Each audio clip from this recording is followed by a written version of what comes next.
Bumi butuh pendidikan, bukan penindasan. Assalamualaikum warahmatullahi wabarakatuh.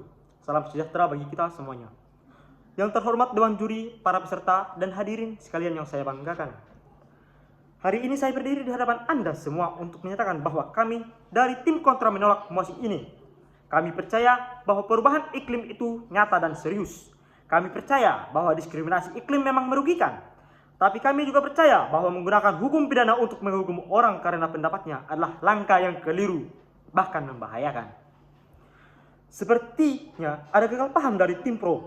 Apa sebenarnya yang ingin didiskriminasi? Tim pro ingin menjadikan seorang yang menyebarkan opini seperti perubahan iklim itu bohong sebagai pelaku kejahatan. Tapi mari kita tanya, apakah orang yang tidak percaya perubahan iklim sama bahayanya dengan orang yang membakar hutan? Apakah pendapat salah setara dengan perusakan nyata? Jawabannya jelas tidak.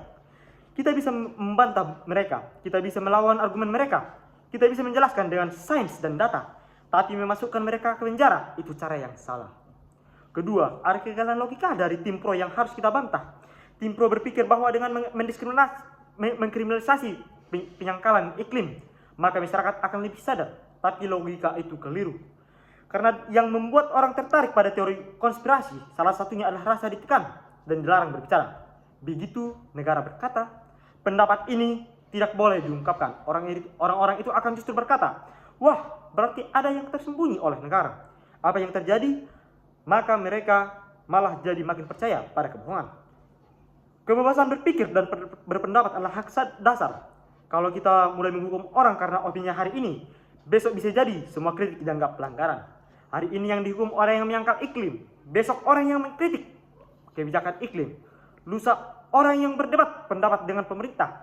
Kita sedang membuka pintu menuju negara yang anti kritik, dan itu jauh lebih berbahaya daripada opini salah tentang iklim. Ada solusi yang jauh lebih cerdas dan efektif. Kami sepakat bahwa penyangkalan perubahan iklim harus dilawan, tapi bukan dengan pemenjaraan, bukan dengan hukum pidana, melainkan dengan 3 pendekatan utama. Yang pertama adalah pendidikan. Ajarkan sejak dini apa itu perubahan iklim, kenapa penting, dan apa dampaknya. Orang yang paham tidak akan mudah tertipu hoax.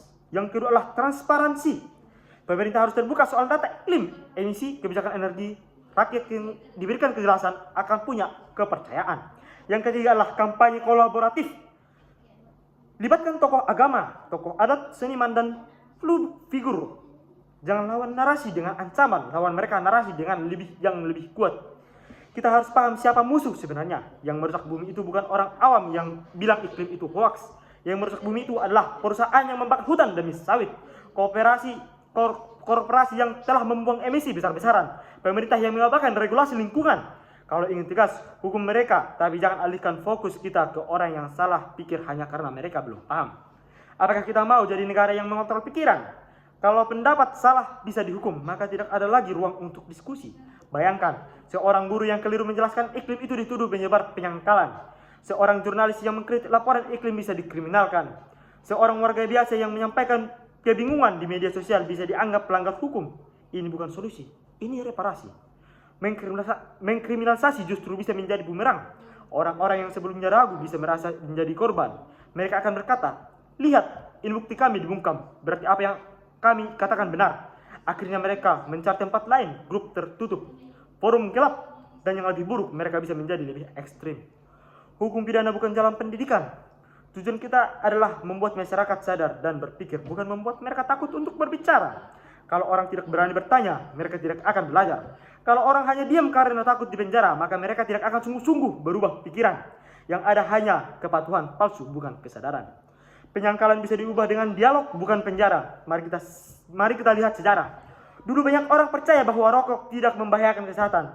Tapi hari ini, sebagian besar masyarakat sudah paham. Kenapa?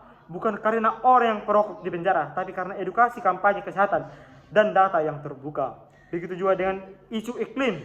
Kita bisa ubah opini publik lewat penjelasan yang masuk akal, bukan lewat penindasan hukum.